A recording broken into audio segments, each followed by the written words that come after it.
Yeah, so Andy was telling me there this morning, it was a bit noisy in Rantrum, so I said I'd make the little video on the way down the road. But he was saying to me that, "It's Paddy, what sort of a dog do you like?"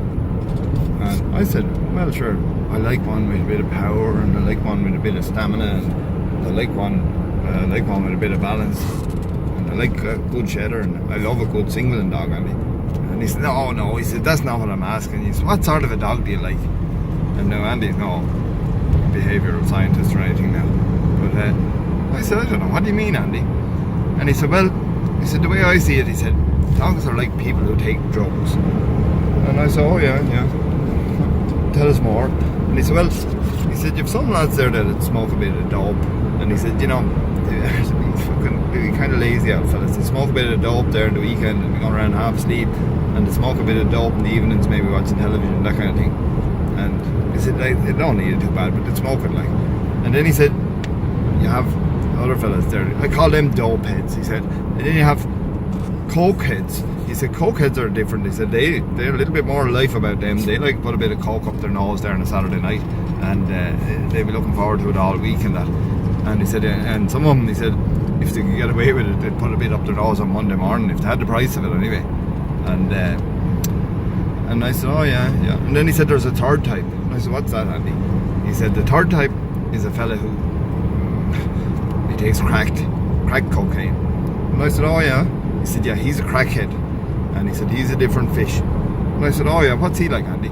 And he said, "Well, he can't live without it. He'd sell his soul to get crack." He said he'd sell his brother to get crack. He'd sell anything. He doesn't care. He just has to have it. And if he doesn't get it, he'd be climbing the walls, like. And I said, "All right, yeah, but that's nice, Andy. How does that relate to sheepdogs, though?" And he said, "Well, I'll tell you now how it relates to sheepdogs." He said, "Some people like a dope head. Some people like, you can't put too much pressure on them there because they'd give up on you. They're not that motivated. Like they can take it or leave it there. They smoke it if it's there, but they won't knock themselves out too much for it." And he said, "Those are the sort of dogs that you kind of have to say please to, and you have to be nice to. Put too much pressure on them there, the jacket, no dog.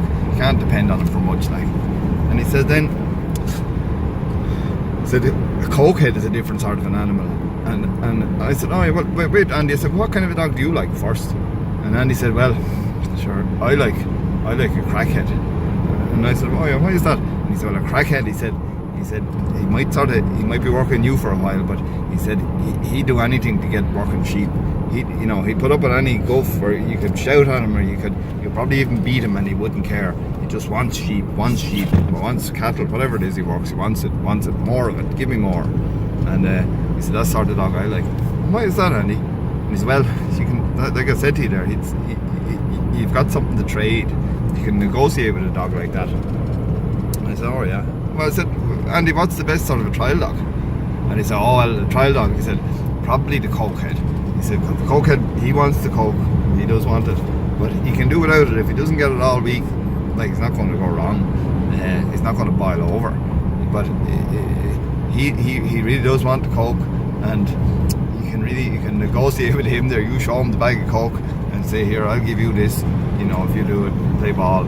And he said, so cokehead is probably the best trial dog. He's fairly level, he's fairly reasonable, and he won't put too much pressure on you, but at the same time you can motivate him. You don't have to say please to him, he wants the coke. I said, "Oh yeah." And